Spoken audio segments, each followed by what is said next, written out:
Hello, everybody. Welcome back. I'm very excited to introduce Shamichael Hallman.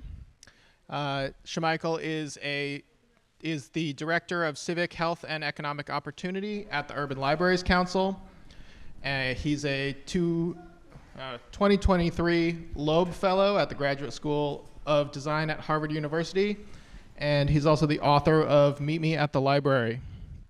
His vision of libraries as essential civic and community infrastructure inspired one of this year's Oregon Sequence Landscape Architecture Studios, which I'm taking part in.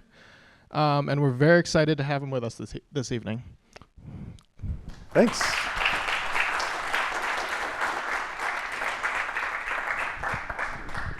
Really excited to be with you all. And I thought we might start with a little bit of conversation. So if you will do me a favor, and just for a few moments, think about your very first library experience. Maybe there was a public library in your hometown. Maybe there was you had to maybe travel a little bit to get to a library. Just think about, for a moment, very first library experience. And then once you do that, I want you to think about the last library experience that you had. Maybe something there is very recent, today, this week, this month, this year. And once you get that in your mind, I want you to get up and go find somebody and tell them about your experience. All right, I'll give you a few more seconds to get that in your mind. If you're a slower thinker like me, you need a little bit of time. But if you're ready, get up and go find someone. Tell them about your first and your most recent library experience. We'll take about a minute and a half on this.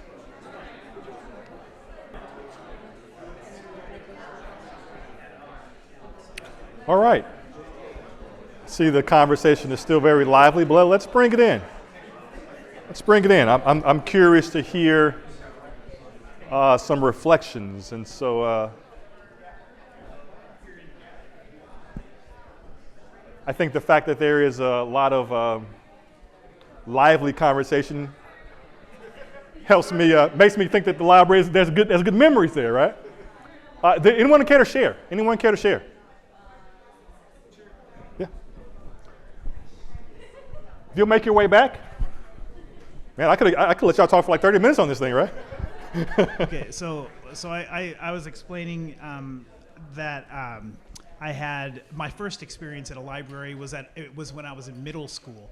I was as an elementary school and younger, we didn't have a library in a small town that I lived in. We moved to another small town, again, no public library, but there was a library in the middle school, and I was introduced to libraries there. So nice. I actually worked there and learned the Dewey Decimal System, and I was putting books, I was shelving books and everything like that, and literal card catalogs. It was that antiquated. Wow. And then my most current, I guess, memory of going to a library, I went to the downtown library here for an event. There was a retirement party for a partner in the firm that I worked with, and they held it in the library in one of their reception spaces. Very nice. Yeah. Thank you. Yeah. Shout out to the Dewey Decimal people. There are only a few of us here, I would imagine. Anyone else care to share? Recent experience? First experience? Maybe one more person? Oh, here we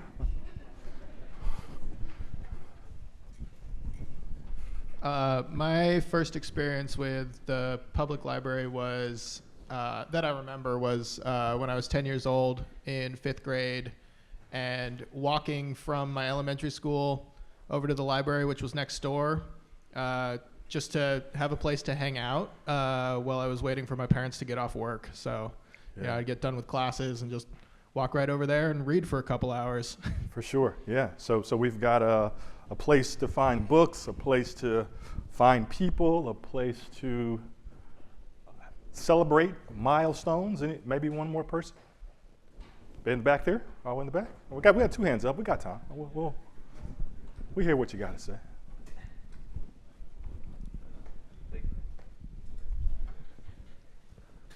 My first library experience was when I was 6. My mom had just moved out of my dad's place, and she is on disability. We didn't really have anything except for a futon on the floor, and the library was a place that I could go for resources. It was also a place where I could get books and access to reading, and it was also where I would spend time after school where I had nowhere else to go. Yeah, and I think there was one more hand. We'll see if I can snake my way to you here.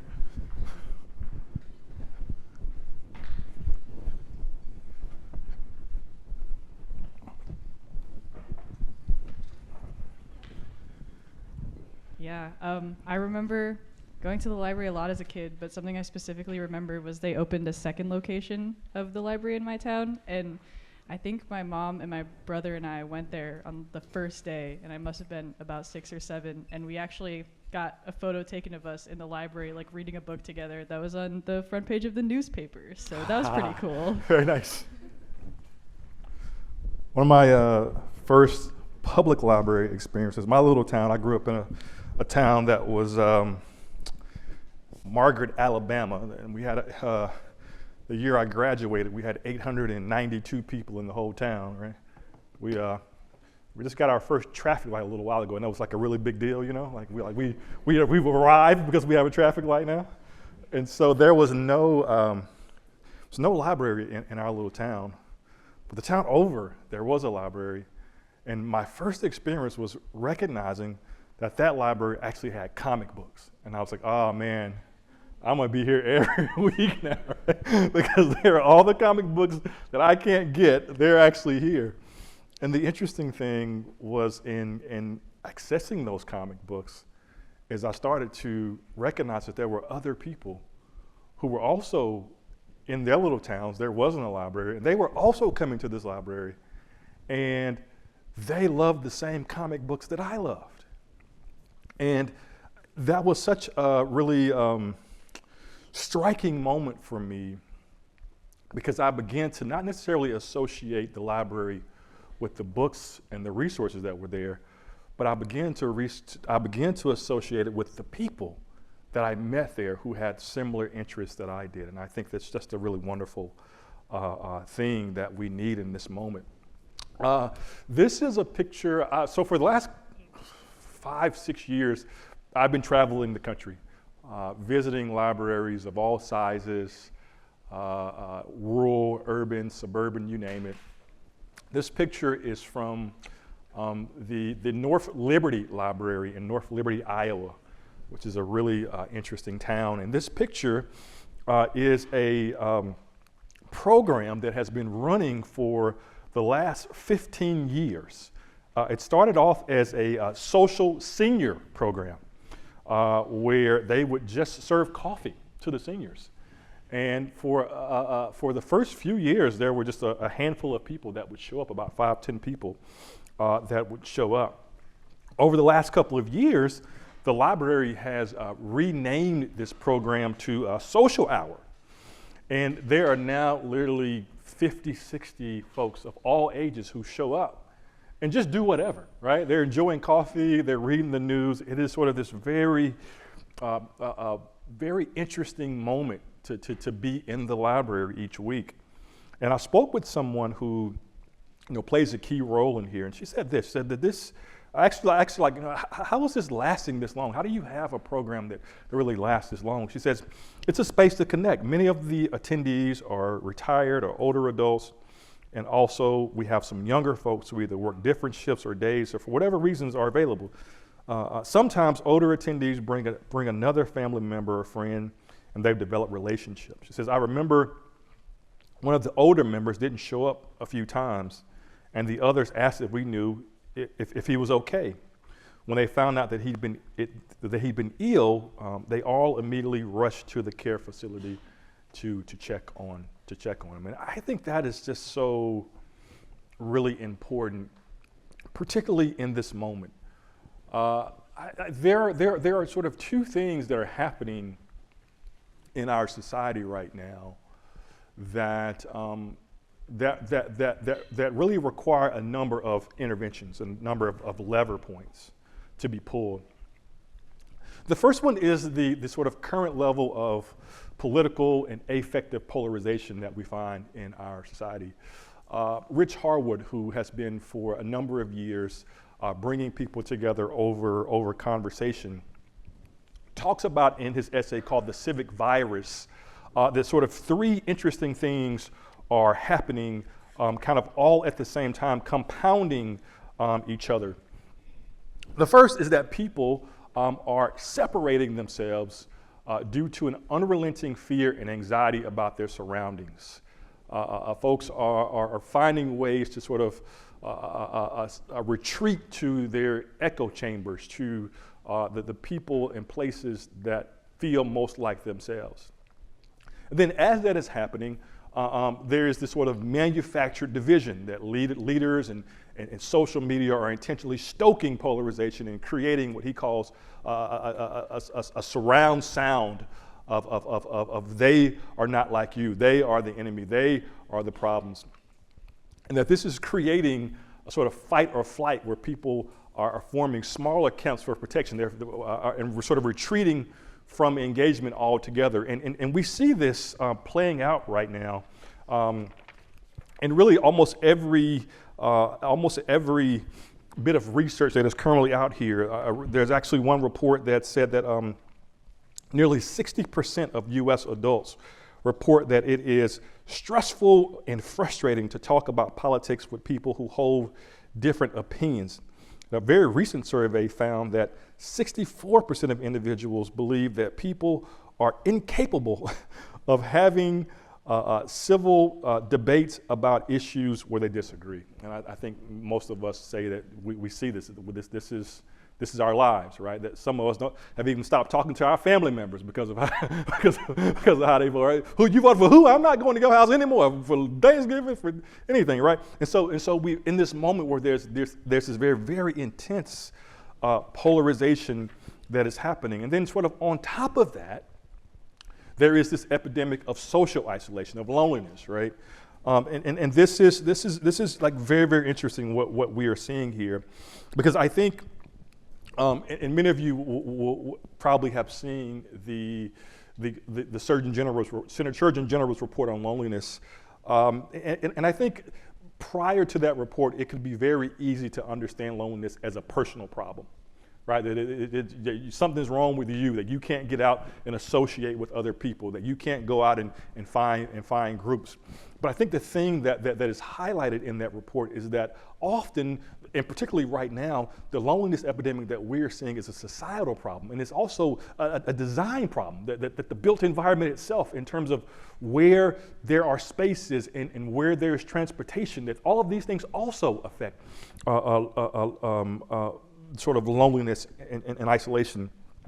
And the thing that I think is most striking as I think about that report is the very negative and very real health impacts that come along with loneliness and social isolation. Some of those stats are here. It says loneliness and social isolation increase risk of premature death by nearly 30%. Loneliness and social isolation carry an increase of heart disease and risk of stroke by nearly 30%. Also associated with loneliness and social isolation are increased risk for anxiety, depression, and dementia. Social isolation among older adults accounts for an estimated $6.7 billion in excess Medicare spending. A 2022 study found that when people were asked how close they were to other people, only 39% of adults in the U.S. said that they felt very connected to others. And so there's this very real thing that is happening, that on top of the polarization, we also have this isolation that is affecting us at an individual level, but is also affecting us at a community level. Lower levels of social connection suggest worse community outcomes, ranging from population health to community safety to resilience, prosperity, and representative government. In communities, not only do people exhibit a lower level of trust in their community institutions, but also a lower level of trust in each other. And so it is against this backdrop that I have been doing a lot of work and thinking about, in particular, this question, and it is, what is the role of public space in a society that is increasingly isolated, polarized, segregated, fragmented? What role might public space, our parks, our plazas, our community centers, our waterfronts, and yes, even our libraries? I believe that all of these, woven together, do actually play an important role as a very crucial social and civic infrastructure. And I think particularly there are three things that libraries can do in this moment. One is that they can foster belonging, that the remedy for isolation, the remedy for loneliness is belonging. But the second thing that they can do is that they can facilitate social capital, particularly the type of social capital that gets people in conversation, in a relationship with people that they might not meet otherwise. And you might say, well, hey, this doesn't really sound like the library that I'm familiar with. This doesn't really feel like a library. And I think there was a moment when I actually agreed with you. In 2016, I went to work for the Memphis Public Library system. I am not a librarian by trade. I do not have a library science degree. My undergrad is in business and computer science. My graduate degree is in nonprofit leadership. I was in ministry for a long time, and coming into the world of libraries, I had a very set thought about even as a very avid user, I had a very set thought about the library. And one of the first documents that I got when I went to work for the Memphis Public Library System was their strategic plan. As I was flipping through the plan, I think I found many of the things that you might think you might find in a library strategic plan. There were things in there about literacy, right? And making sure that particularly young kids had access to books, lots of books from diverse authors that told diverse stories, right? There were things in there about intellectual freedom and the right to read, that sort of foundational to particularly public libraries is this idea that you should be able to walk into a library and on any given topic be able to see a range of ideas, right? That the library is actually doing its job when you walk in and you see a book that pisses you off. Like, hey, that shouldn't be in here. I don't like this here. It's like, good. That's good. The library has achieved this mission, right? And so you sort of expect to see these things in the strategic plan. But there was one thing in the plan that I saw that I said, this is very interesting. And it was kind of down at the bottom, and it said that our goal over the next 4 years is to intentionally bring people in conversation with people that they would not meet otherwise. And I said, that's very interesting to think about the library in that capacity. And so I wanted to put that to the test. And I spent about a year traveling all 18 locations throughout the Memphis Public Library system. And I watched story times where caregivers brought children. And as the children connected with each other, the caregivers were over here connecting with each other. I saw this very interesting program called 5 Fridays of Jazz, where the library in their main location brought in jazz artists from throughout the city.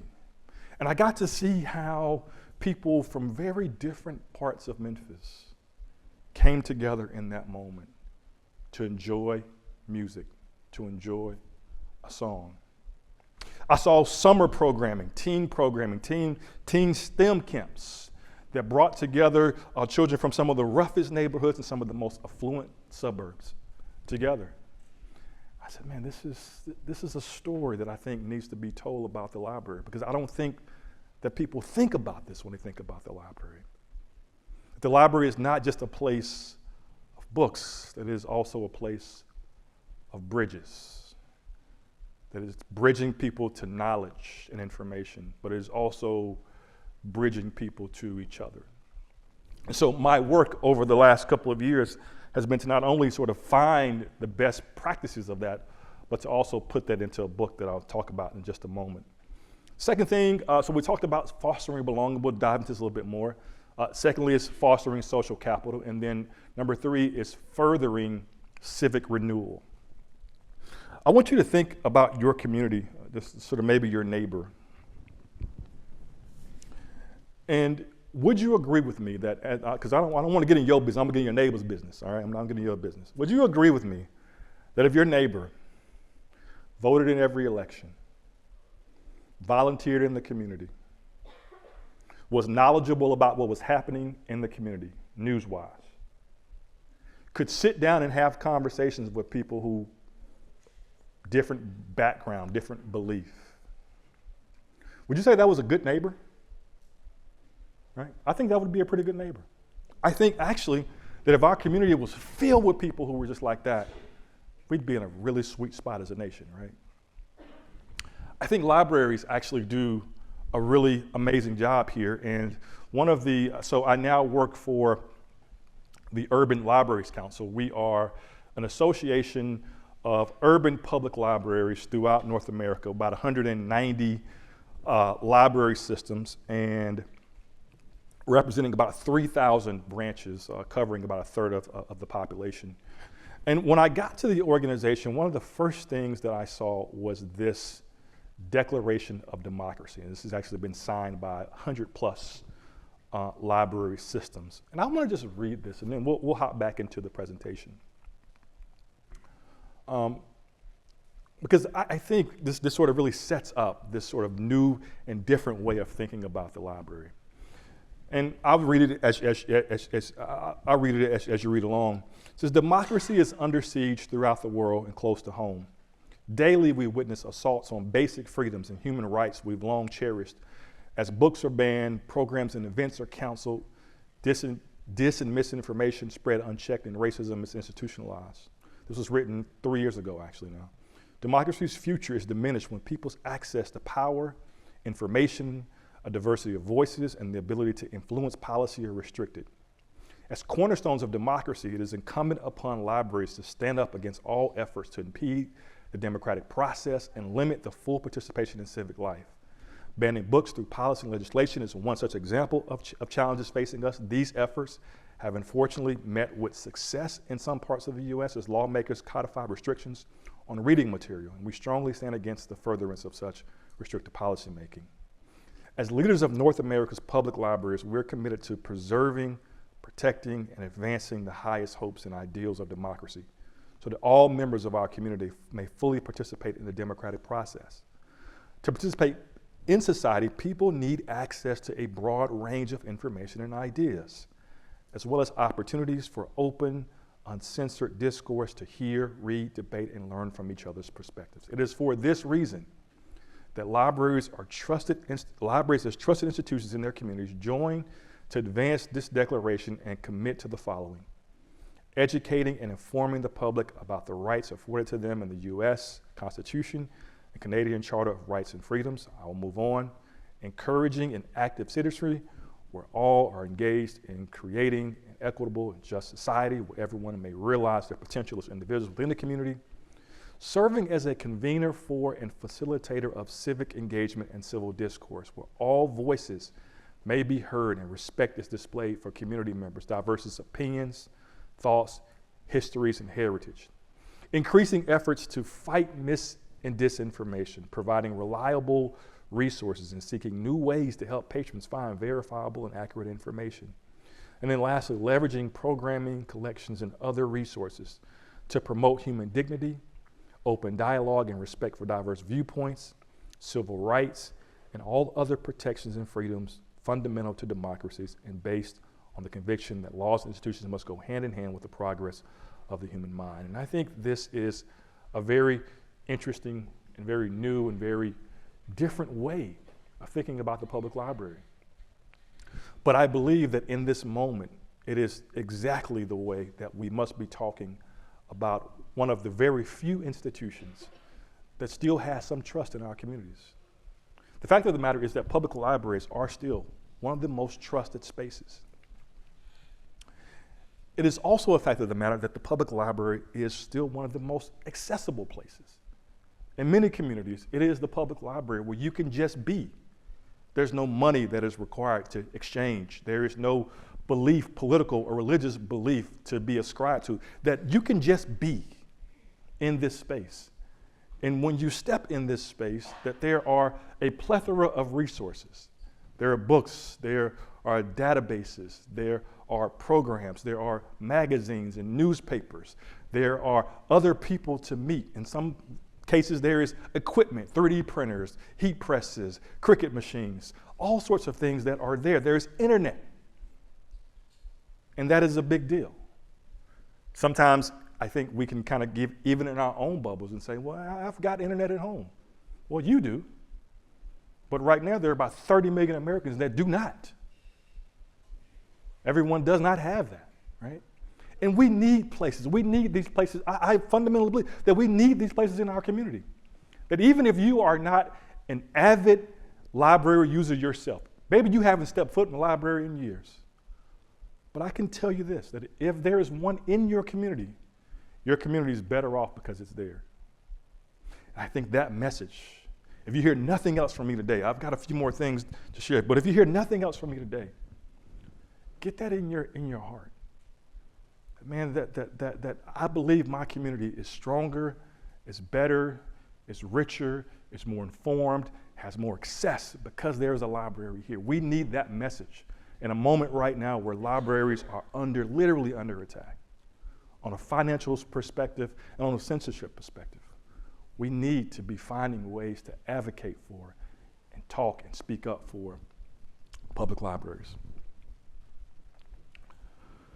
As Clark said, I wrote a book, a little shameless self-plug here, that is talking about much of what I'm talking to you right now. So if you just listen to me, you don't even have to buy the book because I'm going to give you all of it right now, all right? What about that? So we talked about belonging, all right? So 3 things that we said we got to hit. The first one is fostering belonging. We talk about belonging. What do we actually mean? A sense of belonging, the subjective feeling of deep connection with social groups, physical spaces, and individual and collective experiences is a fundamental human need that predicts numerous mental, physical, social, economic, and behavioral outcomes. A need to belong, to connect deeply with other people in secure places, to align with one's cultural and subcultural identities, and to feel like one is a part of the systems around them appears to be buried deep inside our biology, all the way down to the human genome. A couple years ago, researchers began to try to understand how they might quantify, sort of understand how to gauge belonging. Like how do we grasp this? Like, this sounds like a very interesting, it's like a very big idea, but how do we begin to sort of understand it? And they broke this into sort of 4 pillars here. The first one is that there has to be opportunities to belong. There's got to be some place for you to go, right? Church, the coffee shop, the park. There's got to be some sort of somewhere for you to show up, right? So one way that we understand belonging is the presence of spaces where I can actually go and meet people or do a thing, the ball field, right? But that's not enough. The second thing, this is the very top one here, is that you have to have competencies for belonging, right? One of the really interesting things that we did when I was at the Memphis Public Library System is I hung a sign up on our door for our staff. And it said, well, who's not coming to this building? Like, who's not showing up, right? We kind of ask ourselves this big question so that we could do like smarter engagement. And it did actually inform our engagement. And we got to a place where eventually people started showing up. And at that point, we had to change our question from who's not showing up to, well, man, what happens when everybody shows up, right? Because everybody shows up and they bring their stuff, they bring their neighborhood, they bring their beliefs, they bring their stuff. Man, that could be beauty, but that could also be some tension, right? And so people have to have competencies for belonging, right? Particularly when you walk into any public space, whether it be a library or a park, there's sort of a social contract that says, hey man, I'm probably gonna see somebody that looks a little bit different than me. I'm probably gonna see somebody that smells a little different than me. Probably gonna see somebody that talks and sort of conducts themselves in a way that's a little bit different than me. But that's okay, because I'm entering a public space. And so there are certain skills that you need to be able to belong, particularly in this moment. You've got to have some level of tolerance, right? You've got to have some level of empathy. You've got to have some level of sort of cultural curiosity. Well, man, this is different than how man, tell me about this, right? They're like, there's some competencies that you have to have. And that those two things, the opportunity and the competencies, affect your motivation. There's no place for you to show up, and you don't particularly know how to hang out with people, you're gonna stay at home, right? And if you stay home long enough, that affects your perception. There's no place for me.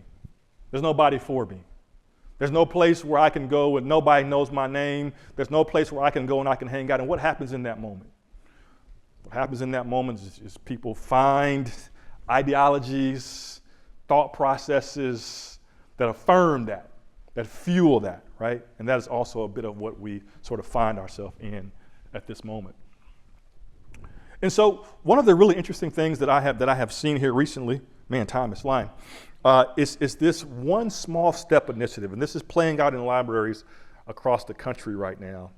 And actually earlier this week, I took part in this online session. This One Small Step was facilitated by StoryCorps. I'm not sure if any of y'all listen to the radio, NPR, you probably have heard StoryCorps. And this One Small Step initiative is an effort to remind the country of the humanity in all of us, even those whom we disagree with. The initiative brings strangers from different political views together to record a 50-minute conversation, not to debate politics, but to learn who we are as people. And over the last 6 months, I've sort of been watching how this has been playing out in libraries across the country. But this week, something interesting happened. The initiative was onboarding and doing some training for some new librarians. And they put people through this program, this training exercise. And the training exercise was really getting at the competencies for belonging. And this is what happened. The trainees would listen to a recorded video or a recorded message of somebody sharing their story. And then that person the person who was listening was invited to then not react to what they heard, but to dig into what they heard. So they were encouraged to do some active listening. They were encouraged to tune into emotions. They were encouraged to listen for values that may have been spoken, right? And so this one particular video clip that was played was of a middle-aged black woman who grew up, was born and raised in an urban setting. And when she was younger, I think maybe around the age of around 9 or 10, her family moved to a very rural part of the country. And this woman is sharing her story and talking about, how that transition was. And she's sharing how during the Obama years that she voted for Obama each time, but then she switched her vote shortly after that. And it was very interesting to sort of see the people in the room sort of hear that story and try to react to it. And what the trainee said is that, before you sort of give me your opinion, I want you to answer this prompt. I want you to tell me what you heard. And particularly, I want you to respond to me. This is the trainer talking. I want you to respond to me by saying, I think I heard this. And some people were sort of, through that deep listening, were encouraged to say, well, hey, I heard this woman say that values are very, very important to her. I heard this woman say that that she was able to go beyond just a label, political label, and really wrestle with some things, right? And there's that sort of orientation of hearing people differently, that active listening, I think is a skill that we probably are lacking in many of our fellow citizens today. But this is the sort of work that is happening in public libraries right now, and it's really, really interesting. My time is running short here, so I am going to skip ahead to the work that I did in Memphis here, because I do actually want to give you an example of what this looks like from a design perspective.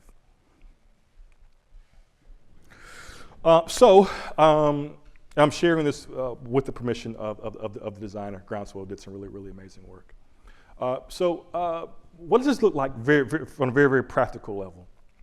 Not only from a programming perspective, but also from a design perspective.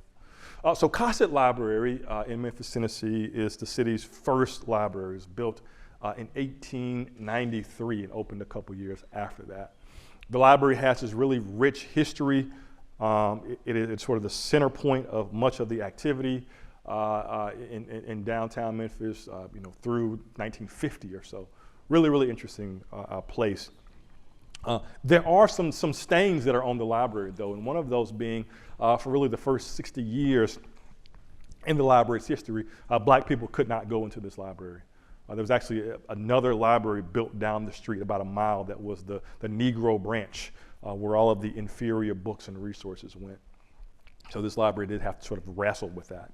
And then, of course, in the sort of beginning of the 1970s, there's sort of a population, the population begins to move eastward. And in the process of that, more libraries pop up. And so this particular library begins to suffer and go through decades of disinvestment and goes from really one of the most important libraries in the system to really one of the least visited, least trafficked libraries in the city. And it is under this condition that I have been brought in to help the library think about how do we reimagine this library? How do we give this library new life? Every downtown deserves a great library, right? I mean, and so what is the process here? And so this process starts with a number of community engagement sessions. We are talking to activists, attorneys, we're talking to artists, we're talking to athletes, people who use the waterfront. This is actually situated right on the Mississippi River. We're talking to businesses, we're talking to entrepreneurs. And we ultimately get to this concept statement that says this: the new Cossitt upholds this long-standing tradition of serving the needs of local Memphians, established on the ideals of providing free and open access to recorded knowledge and information. The library is expanding its mission to serve as an active and engaging community resource, taking an experiential approach to learning. The Cossitt Library recognizes Memphis' diversity of talent and strives to support a variety of interests through creative arts and dance classes, technology and programming workshops, lectures and discussion series, community-led art installations, performances, and more. In the heart of Memphis, the library is designed to adapt to the ever-changing needs of the community. The space is transformed to accommodate diverse neighborhood endeavors, creating an unrestricted landscape for myriad social engagements, workshops, presentations, and artful installations. Local artists, professionals, and instructors gather to exchange expertise. In this way, the community shapes and gains ownership of the library, guiding its direction and rendering it uniquely Memphis. And I will say that this is work that is not just happening in Memphis. In libraries across the country right now, of all sizes, this very sort of thing is also happening, and I think it's really a beautiful thing. What this actually looks like for us, I'm going to go to key features, is a redesigned courtyard. Prior to the renovation work, this courtyard was just all grass, and there was no step. And so what you see here is that half of the courtyard is now paved, and that there are a number of seating arrangements that are there. And there's also these steps that bring you right into the middle of the courtyard. And then we've added these lights and signage that are here. And I think of everything that we did everything that was done in the life of the library, this perhaps was the most important, because there were so many people who would just walk by the library each and every day and not even know that it was a library, very much like the studio that you all said, right? And so this sort of opening up of the courtyard and adding the lighting there was really, really important. The second thing they did was we put a cafe in the library. Right, this is not new. I was in the Eugene library today, and I saw the cafe there. It was really great. I had some coffee. But we added this cafe here, and this was groundbreaking for Memphis to put a cafe there. And one of the really interesting things that we've been able to do is the local chef that we have there now, and actually this local chef has an incredible story. He tells a story of, so he's born, raised in Memphis. He tells the story of being a kid in the 80s, and that there would be a bookmobile. I don't know if folks have even, there'd be a bookmobile that would come through his community. And he knew when it was coming because the bookmobile went all throughout the city, and so his friends would call him and say, hey, the bookmobile just left our neighborhood, it's getting ready to come to your neighborhood, right? And And he tells the story that by the time the bookmobile got to his community, the only books that were left were the cookbooks. And that is how he became a chef. And so it's really great to have him here, right, and to have that story. But he has this really amazing seasonal menu that he changes up. He's bringing in really fresh vegetables and really doing a great job of paying tribute to the local produce there. And we thought, well, hey, what if every time he changes the menu, we change the books? So that even if you came in here in February and you had a sandwich and you got this book, you came back in September, it was a totally different experience, right? Ended up being a pretty cool thing. A lot of work to do, but it ended up being a pretty cool thing. So we added a cafe. We also added new meeting rooms. And I think this is perhaps is also maybe the second most important thing. As we think about what's happening in our society right now, the rise of the teleworker, the rise of the work from home person, right? Everyone cannot afford to hop into a co-working space that may be $50 or $60 a month, for a space, and upwards of $100 for meeting room space. And I can say that one of the most in-demand spaces that was added to the library was the addition of some new meeting rooms.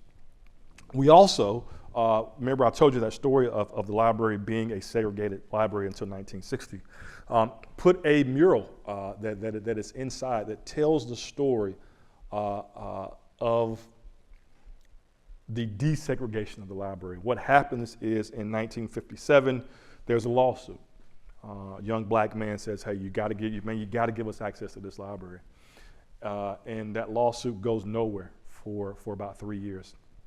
Then in 1960, there are a number of black college students who go and do a number of sit-in demonstrations. And this is a thing that ultimately gets the attention of the city, and the court case goes forward. And many of those folks who participated in the sit-ins were arrested. It was illegal to go into this library as a black person. They were arrested, they were thrown in jail. But ultimately, because of their really brave work, the library does become desegregated. And so what we have here, this is kind of a rendering, I'll show you another picture a little bit later. What we have here is a mural that pays tribute not only to the 6 African-American lawyers that tried the case, but we also got the names of every student who in 1960 participated in that sit-in, right? And some of them were actually still living. And they had pictures and arrest records and newspaper clippings, right? And all those things sort of became a living monument. And I think that's really important because as a library, we said, hey, we're not running from history. We're embracing it. This is a part of our story, not necessarily a part that we're proud of, but this is a part of our story. And it's important to keep this front and center so that we don't make that mistake ever again. We added a performance space. And this performance space I shared with the Oregon Sequence folks this morning is a multi-use space, has about 8 different configurations. And this was important because we talked to a number of artists and arts organizations who said, hey, there's not enough space for us to do our thing here in Memphis. I don't know if y'all ever been to Memphis, but you got to go to Memphis, man. Like if you haven't been to Memphis yet, put it on your list to go to Memphis, right? The music is incredible. The Grizzlies, maybe, we'll see. The barbecue is, listen, man, you can go in a gas station, on a corner lot, like you will get some incredible barbecue no matter where you go, right? So plan your trip to Memphis, and while you're there, you got to go to this library. But we talked to a number of artists, and they said, hey, we don't have spaces to do our thing. And they said, okay, well, we'll give you space. We'll give you space. We won't charge you to use this space. It's going to be a mutual aid model. We'll give you access to the space. You come and do your thing, your dance, your hip hop, your opera. You come and do your thing. And then what you have to do in exchange is make some of this free to the community, right? This sort of mutual aid model works incredibly well. Actually, this gentleman right here in the picture here, his name is Lil Buck. And Lil Buck fused at a very early age, traditional ballerina music, ballerina style, ballet style dance with hip hop dance, and created his own sort of dance that is known as jukin. I'm not sure if you ever heard of Memphis jukin, but it is incredible. Buck has been in Lexus commercials. I feel like I just saw him in like a Old Navy commercial or something. He's just going global, right, with this dance. And he said, hey, I want to like come and do a thing at your library. And he now has the Memphis Jukin Academy. And so you can come in, and even if you're like somebody like me who has no rhythm, I know y'all, it's hard to believe that black man ain't got no rhythm, but I have none. I left it all in my mother's womb, all right? But you can go and learn how to dance, right? It's really a beautiful space. And then lastly, we have these 2 studio spaces. There's an audio side and a video side. The audio side is everything that you need to be able to do audio projects. So you're thinking about a podcast, a voiceover project, right? On the video side, you've got anything you need to do, let's say you want to do a YouTube video, let's say you want to do a product demonstration of something that you made, right? All of that's there, and all of it's free with your library card. And then lastly, we have this workshop space where people just come and make things, right? So we've got all sorts of equipment that are here. There's Cricut machines, there's there's anything that you want to be able to make and create. All these things are here. I say this to say this. I opened up this talk talking about the isolation and the polarization that exists in our country. And even though I'm no longer at this library, every time I go back to Memphis, I visit. And in this library, I see people from very different walks of life who are doing a thing together. Some shared experience together. They're sewing together. They're coding together. They're building a business together. They're recording a podcast together. Folks who maybe weren't going to interact before. When I go to this library, I see events like the Human Library. I'm not sure if you've ever heard of the Human Library, but the Human Library is this really incredible experience where instead of checking out a book, you check out a person. And the library curates a list of about 15 to 20 human books. These are often people who are kind of on the edges of society. You know, these are the returning people who were just as involved. These are former gang members. These are single parents. These are trans individuals. These are folks who you maybe would never really think about really hanging out with, depending on where you are. I mean, this is the South by all means, right? So very, very conservative. But what I see when I go to these events are people who are pulling these human books off the shelf and saying, "Tell me about your life." I don't know, man. I'm scared to even I don't know what can help me understand how you think and who you are, right? And in this very safe space, they're able to get answers. They're able to engage with people. And this, you might say, well, hey, this is great that that's happening in Memphis, but what about my library? Well, in the book, I highlight libraries of all sizes that are doing this work. And the work that I have actually been trying to do right now is to get libraries to talk about this work differently. Because this is not like stuff that we've got to get libraries to do. This is stuff that libraries are already doing. They just don't talk about it this way. But I think if we can get libraries to talk about it this way, if we can get you all to say, hey, I know there's some really cool stuff that's happening in my library right now, man, right? That people are meeting people at my library. That people are hanging out with people at my library. People are doing some really cool stuff at my library, all for free. Now, we say that it's free to you, but not free to do, because our taxes, right, fuel our libraries. This is, I think, an incredible example of what a library can be, of what a library should be. But the reality is this, and this will be my last slide, is that this actually takes the work of some very talented people. This actually takes the work of folks like you, the designers and the architects. And I want to say to you, in the book, one second here, let me pull up this very last slide. In the book, I mentioned this talk. Why does it keep doing that? Jeez, come on now. Work with me. Yeah, right, huh? Here we go. All right, cool. There we go. This idea, in the book, I mentioned this gentleman, Eric Loeb, and he has this talk that he calls The Citizen as Artist, and it's really a beautiful piece about the things that we can do and that we should do. And I've recently taken that and sort of tried to tweak it a little bit and say, the designer and architect is steward. I think that every community deserves what we saw in that library. I think every community can get there. But it actually does require each of you, particularly those of you who are here learning, and those who will go on to be landscape, who will go on to be architects, who will go on to be planners, who will go on to be designers. To be a steward, the designer, architect is steward. To be a steward is to listen first to the land, to the people, to the spaces in between, and to design from that deep listening. This is how we got to the project in Memphis. This is what it actually took. To be a steward is to sketch not just what is asked of you, but what is quietly yearned for and not yet spoken aloud. The work that we did in Memphis, people had never seen a cafe in a library. People had never seen recording studios in a library. And because they had never seen it, they wouldn't have even known to ask. It wasn't until we showed them, hey, what if we did this? I said, oh, you could do that? Yeah, we could do that. It has to be informed by the community because they were telling us other things that led us to that. But I think in your role as designer, in your role as architect, some of this is to sort of understand what the community needs and to deliver that, but to also dream for the community when the opportunity and the relationship is actually there. To be a steward is to translate collective memory into form and collective longing into possibility.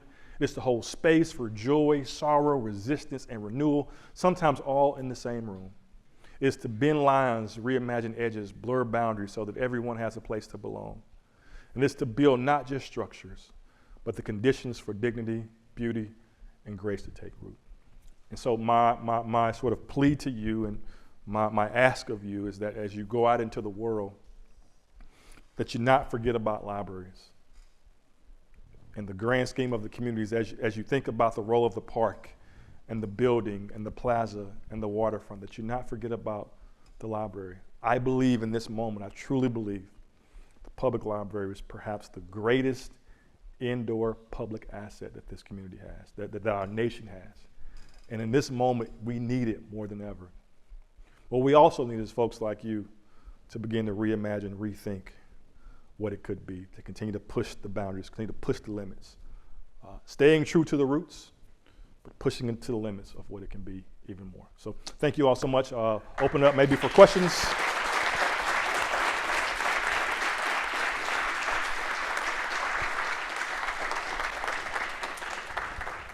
I'm 2 minutes over, but I don't know if there's time for a question or two, man. I'm happy to take a question. I've got a question. Yes. So in the Memphis Library, you showed us all of these different programming elements that were changed within the library. How much of the library, as far as resource in the form of books, is Yes. actually happening anymore? Or is that becoming more of a sideline? No, not at all. The books are still there, actually. The library is actually quite small, and so we had to actually ensure that the books that were there sort of complemented the other things. So for instance, when you go over about the studio space where there's recordings, we have books there that will help you, like how to start your first podcast, so podcasting for dummies, right? Knowing that we can get the other books from you from the rest of the system. And so the books still play a tremendous role.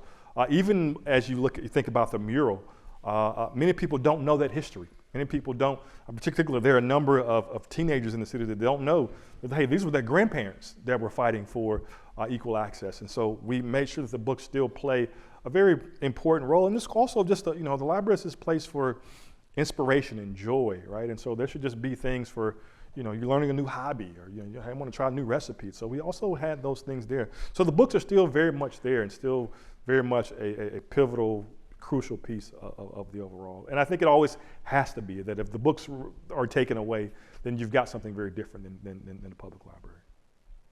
Yeah. Yes? Wonderful presentation first, thank you. Super interesting. So I come from a time when we had to be really quiet in the library. Like there's always some caution. If you said anything, you were For sure, you hushed. stereo.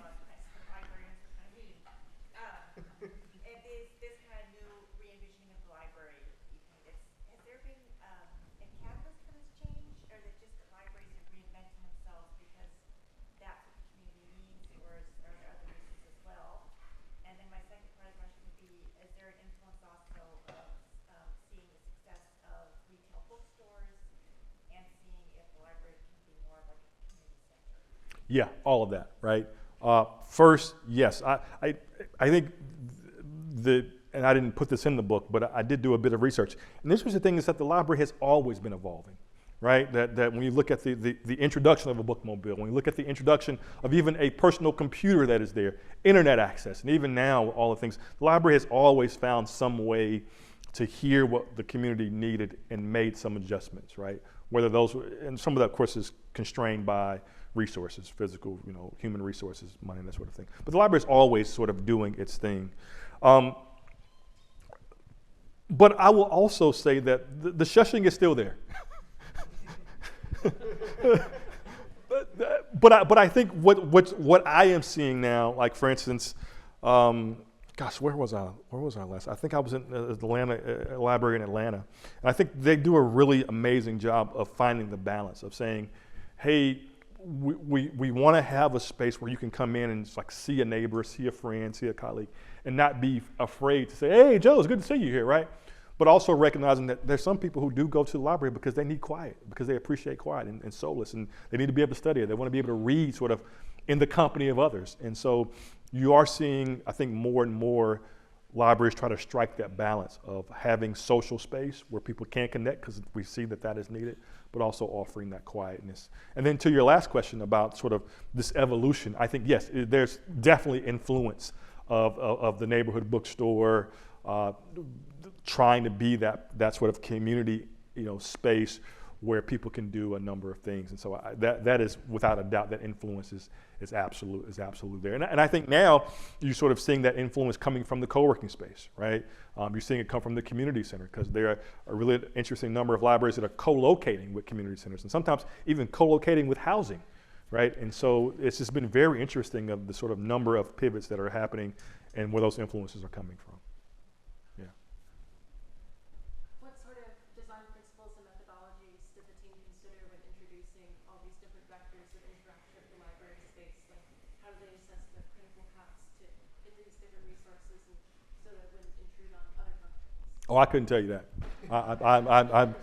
You speak a language that I have no. You speaking French now, ma'am, so I can't tell you. This is what I will say is this.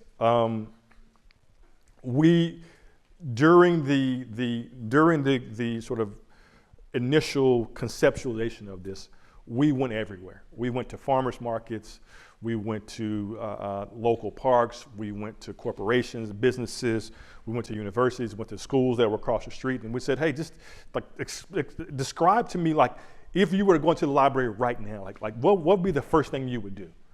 Some people said, well, hey, I'd look for a place to go and study. I'd go try to find the books. I'd look for the bathroom, right? Because for some people, particularly in an urban setting, if you're unhoused, you can't go find a bathroom. You can't go there's no restaurant you can go in, right? And so some people say, I go look for the bathroom. And so we took all those things into account. And then we said, well, hey, like what would be something really incredible that you could do at the library that maybe you can't do right now? And people said, well, hey, man, like, it's Memphis, man. I love to go in to drop my 16 bars, right? Like, can I go spit a hot 16, right? Could I make my song? Could I make a beat, right? Could I, right? And we said, okay, this is great. So, like, within the space, like, how do we begin to make these things happen? This is a renovation, so this is not new space, right? So we're trying to figure out how we make room for that. That's about all I could share, and I wish I had a more eloquent thing to tell you, but I will say that the Groundswell Design Group and the architecture firm, they just did an incredible job taking what the community said and finding out how to make it work. Yes? I'm really curious about how you arrived at that last slide. That to me is dumbfoundingly profound. What you list there and this concept of stewardship as designers in the community. Yeah. What role we play. And as a graduate of this architecture program 30 years ago, 5 years in this building, many of them spent in this room, I never saw anything like that. And if I were to try to communicate the crucial fundamental aspect of being successful as a professional, if you're looking at success as far as projects being durable and having value in the community, it's exactly that slide. here you are bringing this from very far outside of our realm. Sure. Well, I think that statement has been. It's a collection of experiences, right? I'm bringing some ministry into that, right? I talk to librarians like, hey, here are the things that I learned in ministry that I think really helped me in librarianship, that I think you should get, that you won't get in library school. How to tell vision, how to cast vision, right? How to build community, how to see the community as an asset, right, and not as a deficit, and how to see, like, when people come into this space that they have some gift, some skill, some talent that they can contribute, right? Sort of bringing that, but also, I've seen a lot of different library projects, and I think it is very. I think I've seen two things that have happened. One, I've seen architects and designers who have a very set, like, this is what we believe, this is what it's supposed to be, and they sort of impose that on the library, right? But also, I see a number of librarians who actually have very good ideas who are timid to share. Like, they don't feel like it's like, oh, I'm just a lowly librarian. How can I tell this person anything about it? Like, they know what they're supposed to do, right? And then I would say, lastly, in Memphis, when you do, because I know all y'all going to Memphis now. I know it. I know everybody's going to be in Memphis in the next year. But there is this riverfront project along the riverfront, and I showed the sequence folks this a few hours ago. There, I saw the riverfront in Memphis be transformed. And if you, when you leave here, you can Google Tom Lee Park, Tomlee Park. It is an amazing park that had at its core a visionary named Carol Coletta. Carol, maybe some of you maybe know Carol, have heard of Carol. And what I saw Carol do was in a very humble and in a very strategic way, listen to what people said that they wanted. Said, okay, this is what I heard you say. I can give you this. I can give you what you asked for, no problem. But can I also show you this right here? And would you allow me to give you this as well? Right? And it was a very sort of, I'm going to do this with you. I'm not going to do this to you. I'm not going to do this for you. I'm in this community too. Let me show you what could be.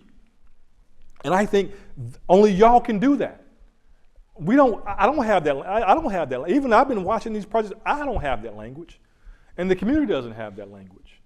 But you all have that language and you have that skill set. And all I'm saying is that, like, lean into that, but do it from a place of humility, a place of care, a place of concern, and then see what beauty happens. So I would say that statement, it took me a little bit, it's taken me some time to sort of get it where it needed to be, but it's really a cumulative of experiences that I've been a part of.